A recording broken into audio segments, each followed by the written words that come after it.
La cena después del funeral de mis abuelos debería haber sido un momento de duelo. De recordar. De honrar su memoria. En cambio, se convirtió en una subasta. Estábamos en el comedor de la casa de mis padres. Toda la familia reunida. Mis padres, mi hermana Daniela, mis tíos, mis primos. Todos vestidos de negro, con caras de tristeza que no sentían.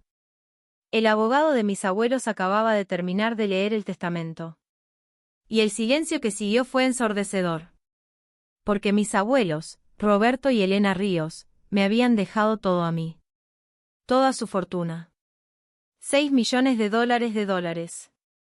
Su casa en La Joya. Sus cuentas de inversión. Sus propiedades. Todo. A mí. Sebastián Ríos. Su único nieto que les importó. Bueno, dijo mi padre, rompiendo el silencio, obviamente ese dinero no es solo tuyo, Sebastián. Levanté la vista de los documentos. ¿Perdón? Es dinero familiar, continuó, como si fuera lo más obvio del mundo. Tus abuelos lo habrían querido para todos. Papá, el testamento es muy claro. Los testamentos pueden ser imprecisos, me interrumpió mi tío Marcos. Lo importante es hacer lo correcto. Y lo correcto es compartir. Mi hermana Daniela, sentada frente a mí, sonrió. Una sonrisa que no llegaba a sus ojos. Seba, piénsalo. Son 6 millones de dólares. Puedes quedarte con la mitad y dividir el resto entre la familia. Seguirías siendo rico. La mitad, repetí, incrédulo. O más, dijo mi madre rápidamente. No queremos que pienses que somos interesados. Pero tu hermana tiene deudas de la universidad. Tu padre y yo tenemos la hipoteca. Tus tíos necesitan ayuda con el negocio. Y ahí fue cuando lo vi. En la mesa, junto al plato de mi padre, había una libreta. Con una lista. Una lista de gastos. Escrita a mano. Con cantidades. Con porcentajes. Con distribuciones. Habían planeado esto. Antes de que el testamento se leyera. Antes de saber cuánto había. Antes de que mis abuelos estuvieran siquiera fríos en sus tumbas. Ya habían decidido cómo gastar mi herencia. Ustedes están locos, dije, levantándome. Sebastián, siéntate, ordenó mi padre. No. No voy a sentarme a escuchar cómo planean robarme el dinero que mis abuelos me dejaron. Nadie te está robando nada, gritó mi madre. Somos tu familia. Exacto, dijo mi tío. La familia comparte. La familia se apoya. Los miré a todos. Uno por uno. Y me di cuenta de algo. No estaban tristes por la muerte de mis abuelos. Estaban emocionados por el dinero. Voy a hacer algo mejor, dije, tomando los documentos. Voy a honrar la voluntad de mis abuelos. Y ustedes no van a ver ni un centavo. Salí de esa casa mientras mi familia gritaba detrás de mí. Pero lo peor no fue eso. Lo peor fue lo que descubrí después. Soy Sebastián Ríos. Tengo 24 años. Me gradué hace 6 meses de la Universidad de California en San Diego con una licenciatura en finanzas. Trabajo como analista financiero junior en una firma de inversiones. Gano $55,000 al año. No es mucho para San Diego, pero es suficiente para mi apartamento de una habitación y mi vida sencilla. O al menos, lo era antes de heredar 6 millones de dólares. Mis abuelos, Roberto y Elena, fueron las personas más importantes de mi vida. Emigraron de México en los años 60. Llegaron sin nada. Construyeron un negocio de construcción desde cero. Trabajaron 16 horas al día durante décadas. Y para cuando se jubilaron, habían acumulado una fortuna considerable. Tenían una casa hermosa en La Joya con vista al océano. Propiedades de renta en el centro. Cuentas de inversión bien manejadas. Y solo tenían un hijo, mi padre, Ricardo. Mi padre se casó con mi madre, Patricia, cuando tenían 25 años. Tuvieron 2 hijos, yo, y 3 años después, mi hermana Daniela. Cuando yo era niño, visitábamos a mis abuelos seguido. Cada domingo. Comíamos juntos. Ellos nos contaban historias de México. Nos enseñaban español. Pero conforme fuimos creciendo, las visitas se hicieron menos frecuentes. Mi padre decía que estaba ocupado con el trabajo. Mi madre decía que era demasiado lejos manejar hasta La Joya. Daniela decía que era aburrido pasar tiempo con viejitos. Pero yo seguía yendo. Cada fin de semana. Sin falta. Porque amaba a mis abuelos. Y ellos me amaban a mí. Mi abuelo me enseñó a jugar ajedrez. A manejar. A invertir en la bolsa. Mi abuela me enseñó a cocinar. A hablar español correctamente. A valorar de dónde venía. Cuando entré a la universidad, vivía en el campus. Pero cada sábado manejaba 1 hora para visitarlos. Sebastián, no tienes que venir cada semana, me decía mi abuela. Debes salir con tus amigos. Ustedes son mis amigos, les decía. Y lo decía en serio. Cuando se enfermaron, mi abuelo con cáncer, mi abuela con el corazón, yo era el único que iba al hospital. El único que se sentaba con ellos durante la quimio. El único que los llevaba a sus citas médicas. Mi familia decía, nosotros también queremos ir, pero el trabajo. Mentiras. Siempre fueron mentiras. Y mis abuelos lo sabían. Tu familia solo viene cuando necesitan algo, me dijo mi abuelo un día, 6 meses antes de morir. Pero tú vienes porque nos quieres. Los amo, le dije. Y nosotros te amamos a ti, respondió. Por eso, cuando nos vayamos, queremos que estés bien. Que no tengas que preocuparte por dinero. Que puedas construir la vida que mereces. No entendí en ese momento lo que quería decir. Pero ahora sí. Déjenme contarles cómo era realmente mi familia con mis abuelos. En Navidad, aparecían. Todos. Con sonrisas grandes y abrazos falsos. Papá. Mamá. Los extrañamos tanto. Mis abuelos preparaban una cena enorme. Regalos para todos. Cheques generosos. Para ayudarles con los gastos de fin de año, decía mi abuelo. $5,000 para mi padre. $2,000 para mis tíos. $500 para cada nieto. Gracias, papá, decía mi padre, guardando el cheque rápidamente. Eres muy generoso. Y luego desaparecían hasta la siguiente Navidad. Durante el resto del año, mis abuelos prácticamente no existían para ellos. Mis abuelos celebraban su aniversario cada año el 14 de febrero. 58 años de casados cuando murieron. ¿Cuántas veces fue mi familia a celebrar con ellos? Ninguna. Excepto yo. Yo nunca me perdí uno. Cuando mi abuelo cumplió 80 años, quiso hacer una fiesta. Una celebración grande con toda la familia. Rentó un salón. Contrató catering. Mandó invitaciones con 2 meses de anticipación. ¿Cuántos familiares fueron? Yo. Solo yo. Mi padre llamó ese día. Lo siento, papá. Surgió algo en el trabajo. Mi tío Marcos ni siquiera llamó. Daniela publicó fotos en Instagram de una fiesta con sus amigas esa misma noche. Mi abuelo trató de disimular su tristeza. Pero yo vi cómo se le quebraba la voz cuando sopló sus velas frente a un salón casi vacío. No importa, dijo. Tú estás aquí. Eso es suficiente. Pero sí importaba. Y yo lo sabía. Cuando mi abuela se cayó y se rompió la cadera, pasó 3 semanas en el hospital. Yo iba todos los días después del trabajo. A veces me quedaba a dormir en la silla junto a su cama. Mi familia visitó una vez. Una sola vez. Para ver cómo estaba. Se quedaron 20 minutos.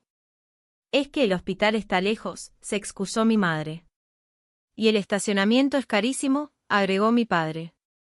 Pero tenían tiempo y dinero para ir a restaurantes. para vacacionar, para comprar cosas que no necesitaban.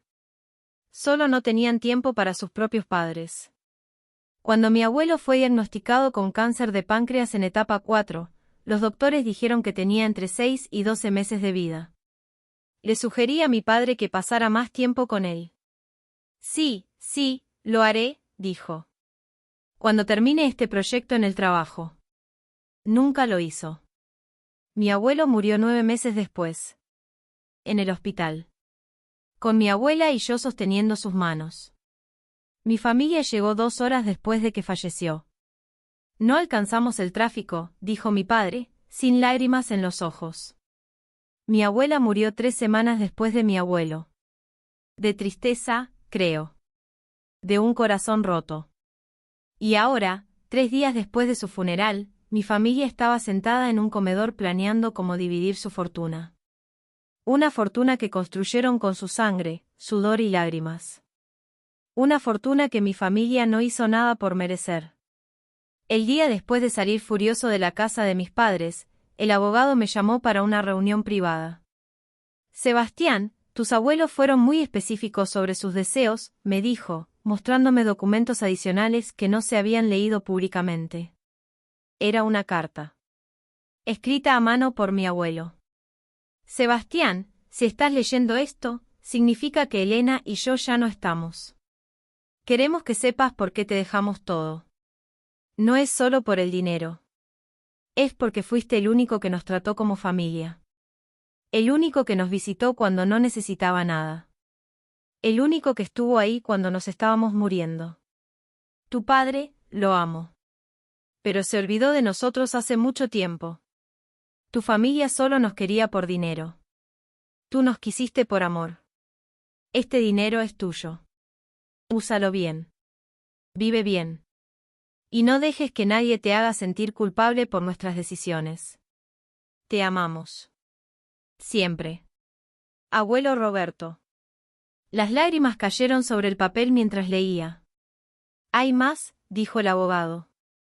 Tus abuelos me pidieron que te diera esto. Me entregó un sobre. Dentro había capturas de pantalla de mensajes de texto. De mi padre a mi abuelo. De hace 3 años. Papá, necesito un préstamo. $80,000. Para invertir en un negocio. Mi abuelo le prestó el dinero. Nunca se lo devolvió. Había más mensajes. De mi tío Marcos. Pidiendo dinero para emergencias, $50,000 aquí. $30,000 allá. Nunca devueltos. De mi madre. Suegro, podrían ayudarnos con el enganche de nuestro nuevo coche. $25,000. Nunca devueltos. En total, mi familia les había pedido prestado más de $300,000 en los últimos 10 años. Dinero que nunca devolvieron. Dinero que simplemente desapareció. Tus abuelos llevaban registro de todo, dijo el abogado. Y querían que supieras la verdad antes de que tu familia intentara manipularte. Me quedé en silencio, procesando. También me pidieron que te dijera esto, tu familia va a intentar hacerte sentir culpable. Van a decir que eres egoísta. Que traicionaste a la familia. Que tus abuelos habrían querido que compartieras. Pero eso es mentira. Tus abuelos fueron muy claros. Este dinero es tuyo y de nadie más. Esa noche, recibí mensajes de toda mi familia. De mi padre, Sebastián, necesitamos hablar. Esto no puede terminar así. De mi madre, no puedo creer que le haya faltado el respeto a tu padre de esa manera. Somos tu familia. De Daniela, Seba, ¿de verdad vas a ser tan egoísta? Pensé que eras mejor persona. De mi tío Marcos, tu abuelo estaría decepcionado de ti. Los ignoré todos. Pero luego, 3 días después, mi madre apareció en mi apartamento. Sebastián, por favor. Abre. Necesitamos hablar. Abrí la puerta. Mi madre entró con una carpeta. Se sentó en mi sofá como si fuera su casa. Mira, dijo, abriendo la carpeta. Tu padre y yo hicimos una propuesta justa. $3 millones para ti. $1 millón para Daniela. $1 millón para nosotros. $500,000 para tu tío Marcos. $500,000 divididos entre tus primos. No, dije simplemente. ¿Sebastián? Dije que no. Somos tu familia. ¿Mi familia? Repetí. ¿Dónde estaba mi familia cuando el abuelo tenía quimio? ¿Dónde estaban cuando la abuela estaba sola en el hospital? ¿Dónde estaban durante los 80 cumpleaños? ¿Los aniversarios? ¿Los domingos? Estábamos ocupados. Estaban ocupados gastando el dinero que les prestaron los abuelos y nunca devolvieron. Mi madre palideció. ¿Qué? Saqué las capturas de pantalla que el abogado me había dado. $300,000 en préstamos que nunca pagaron. El abogado tiene registros de todo. Mi madre miró los documentos, sin palabras. Ustedes solo los querían por dinero, continué. Yo los quería porque eran mis abuelos. Por eso ellos me dejaron todo a mí. Y no van a ver ni un centavo. Eres un egoísta, susurró mi madre. Un egoísta desagradecido. Puede ser, dije. Pero soy un egoísta con $6 millones. Se fue dando un portazo. Y nadie vio venir lo que hice después. 2 semanas después del funeral, me llegó un mensaje de un número desconocido. Era una captura de pantalla. De un chat grupal de WhatsApp. El nombre del grupo, Plan Herencia Sebastián. Miembros, mi padre, mi madre, Daniela, mi tío Marcos, mi tía Carmen. Fecha de creación del grupo, 4 meses antes de que muriera mi abuelo. 4 meses antes. Empecé a leer los mensajes con las manos temblorosas. Ricardo, mi padre, el doctor dice que a papá le quedan máximo 6 meses. Necesitamos un plan para cuando pase. Patricia, mi madre, ¿cuánto creen que tenga? Marcos, mi tío, fácil $5-7 millones entre propiedades e inversiones. Daniela, mi hermana, ¿creen que nos deje algo? Ricardo, probablemente le deje todo a Sebastián. Siempre ha sido su favorito. Patricia, entonces necesitamos trabajar en Seba. Convencerlo de que lo correcto es compartir. Carmen, mi tía, ¿cómo? Patricia, Seba es fácil de manipular.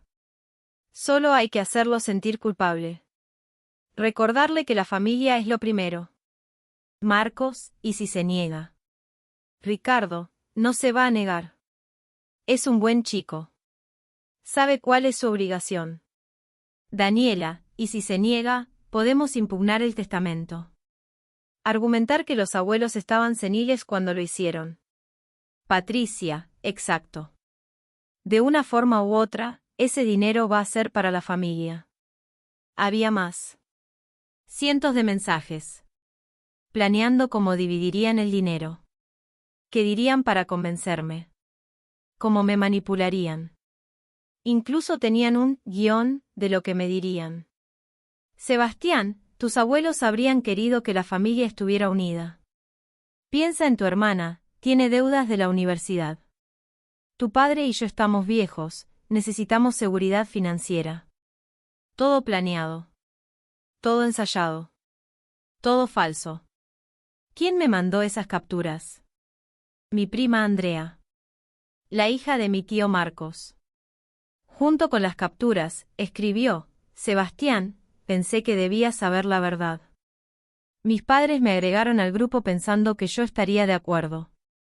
Pero esto es repugnante. Tus abuelos te querían. Y tú los querías. No dejes que estos buitres te quiten lo que es tuyo. Esa noche no dormí. Leí cada mensaje. Una y otra vez. Y me di cuenta de algo. No era solo sobre el dinero. Era sobre control. Sobre poder. Sobre el hecho de que siempre me habían visto como el bueno. El fácil. El manipulable. Pensaban que podían controlarme, usarme, tomar lo que quisieran. Porque siempre lo habían hecho.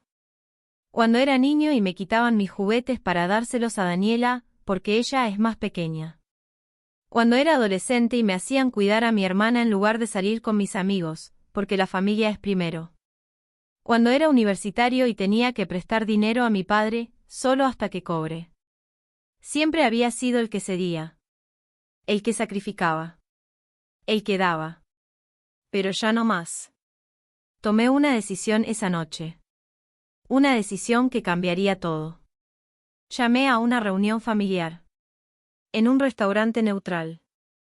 Con el abogado presente. Llegaron todos. Sonrientes. Pensando que finalmente había entrado en razón. Sebastián, qué bueno que recapacitaste, dijo mi padre, dándome una palmada en la espalda. Siéntense, dije fríamente. Se sentaron. El abogado se sentó a mi lado. Saqué mi teléfono. Conecté el proyector que había solicitado en el restaurante. Y proyecté los mensajes del grupo de WhatsApp en la pared. El silencio fue absoluto. ¿Qué es esto?, tartamudeó mi madre. Esto, dije, es su plan herencia Sebastián. Empecé a leer en voz alta. Seba es fácil de manipular. Solo hay que hacerlo sentir culpable. Mi madre se puso roja. De una forma u otra, ese dinero va a ser para la familia. Mi padre miraba su plato. Podemos impugnar el testamento. Argumentar que los abuelos estaban seniles. Daniela tenía lágrimas en los ojos. Pero no de arrepentimiento. De rabia por haber sido descubierta. Ustedes planearon esto, dije, mi voz temblando de ira contenida. 4 meses antes de que mi abuelo muriera. Ya estaban dividiendo su dinero como buitres. Sebastián, no es lo que parece, empezó mi padre. No me mientas, grité. Las otras mesas nos miraron. No me importó. Tengo todos los mensajes. Cientos de ellos. Planeando cómo manipularme. Cómo controlarme. Cómo robarme. No te estamos robando nada, dijo mi tío Marcos. Ese dinero debería ser de toda la familia. ¿Por qué?, pregunté. ¿Por qué debería ser de ustedes? ¿Qué hicieron para merecerlo? Silencio. ¿Cuántas veces visitaron a los abuelos el último año? ¿Cuántas? Más silencio. ¿Cuántos de ustedes estuvieron en el hospital cuando el abuelo tenía quimio? Nadie respondió. ¿Cuántos de ustedes fueron a su cumpleaños número 80? Daniela miró hacia otro lado. Yo estuve, dije. Yo estuve en cada cumpleaños. En cada aniversario. En cada cita médica. En cada momento que importaba. ¿Y ustedes dónde estaban? Estábamos trabajando, empezó mi padre. Estaban gastando el dinero que les prestaron los abuelos, lo interrumpí. Saqué otro documento. $300,000 en préstamos que nunca devolvieron.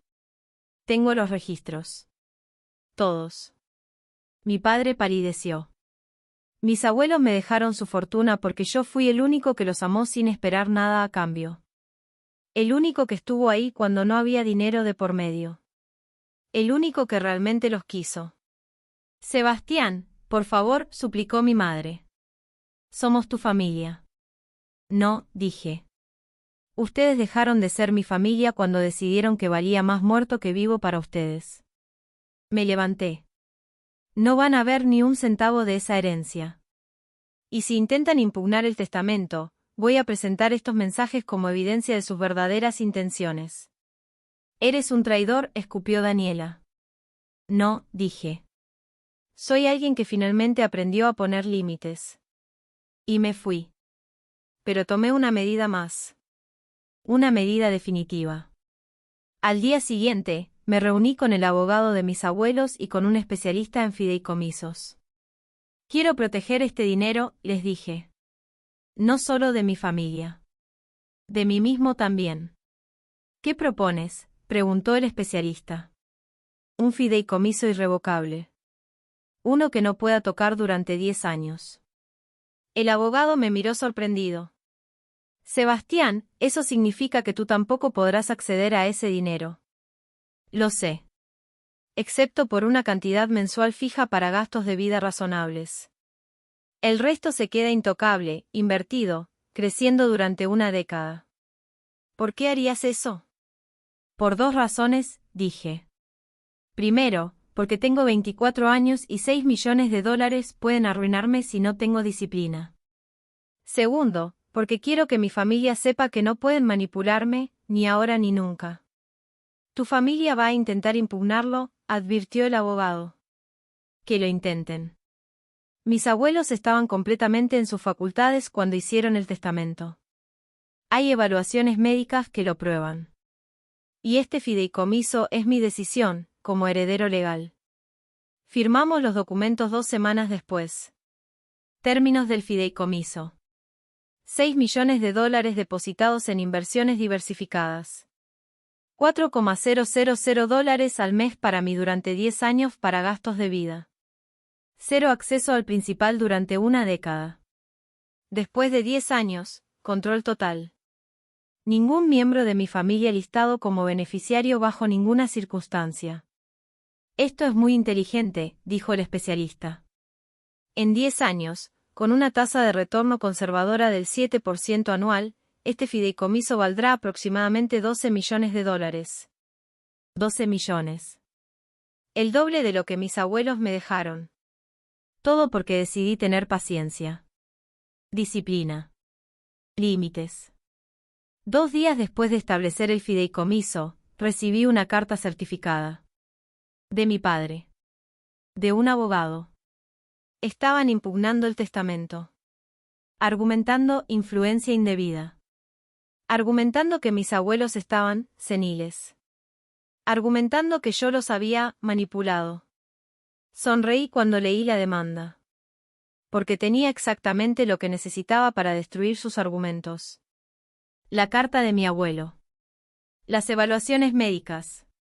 Los registros de visitas al hospital que mostraban que yo era el único que iba.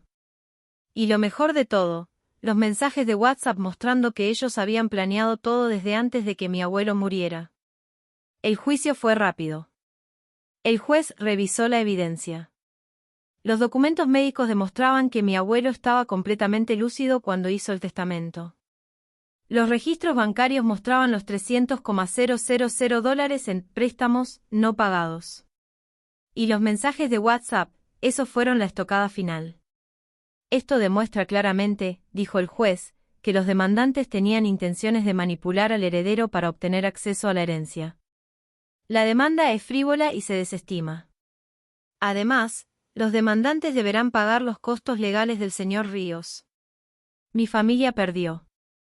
Y me costó $35,000 en honorarios legales. Que ellos tuvieron que pagarme de vuelta. Después del juicio, mi padre me esperó afuera del juzgado. Sebastián, por favor. No dejes que esto arruine nuestra relación. No hay relación que arruinar, dije. Esa murió cuando planearon robarme. No íbamos a robarte. Adiós, papá. Y me fui. Bloqueé sus números. Todas sus redes sociales. Todo. Corté contacto completamente. Porque aprendí algo que cambió mi vida. Han pasado 8 meses desde el funeral de mis abuelos. 8 meses desde que puse su herencia en un fideicomiso intocable. 8 meses sin hablar con mi familia.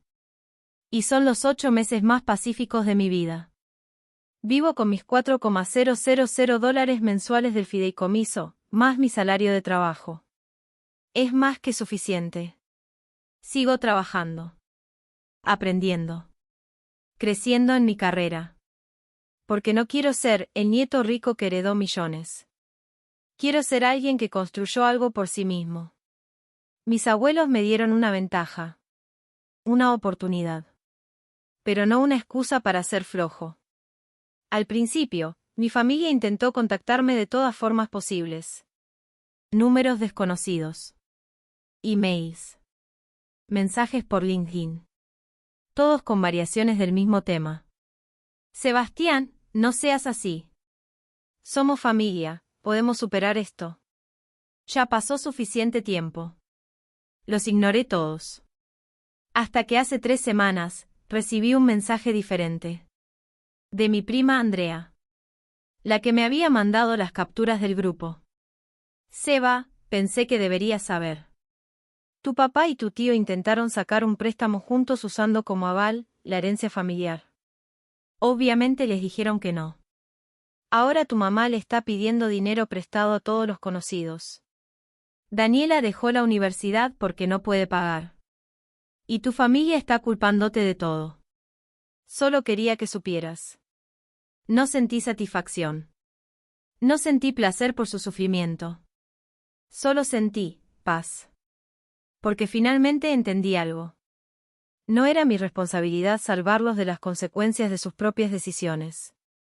Ellos gastaron los $300,000 que les prestaron mis abuelos. Ellos no ahorraron. Ellos vivieron por encima de sus posibilidades.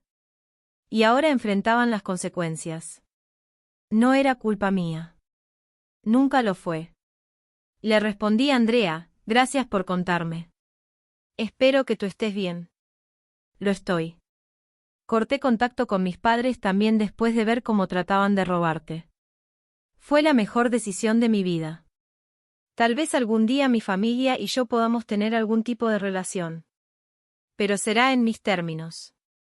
No en los de ellos.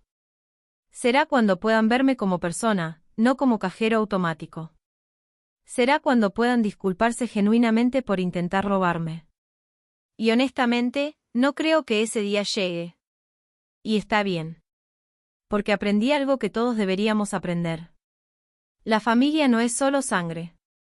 La familia es quien te ama incondicionalmente.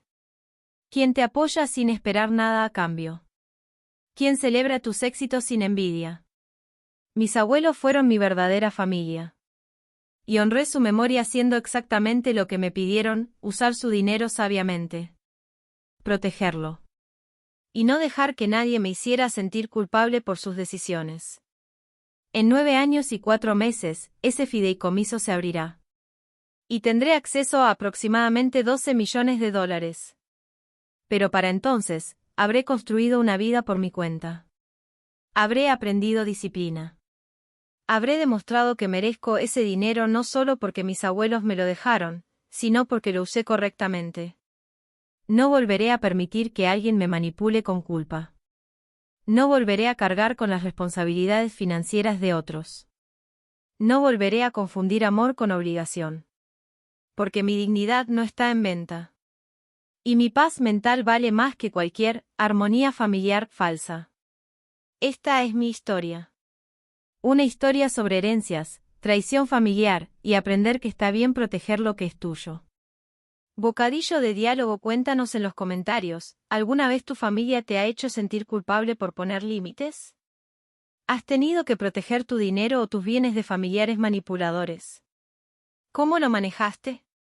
Tu experiencia puede ayudar a alguien más que está pasando por una situación similar. Visto blanco grueso. Si esta historia te hizo reflexionar sobre límites financieros en la familia, únete a nuestra comunidad. Aquí compartimos historias reales de personas que aprendieron a proteger su patrimonio y su paz mental sin sentir culpa. Campana. Enciende las notificaciones para no perderte más historias como esta. Cada semana, una nueva confesión sobre dinero, familia y límites que te hará pensar, sentir y, sobre todo, entender que proteger lo tuyo no es egoísmo, es inteligencia. Porque tus abuelos trabajaron toda su vida para dejarte algo. Y tienes derecho a protegerlo. Incluso de tu propia familia. Nota: esta es una historia dramatizada con fines de entretenimiento y reflexión sobre herencias, límites familiares y manipulación financiera.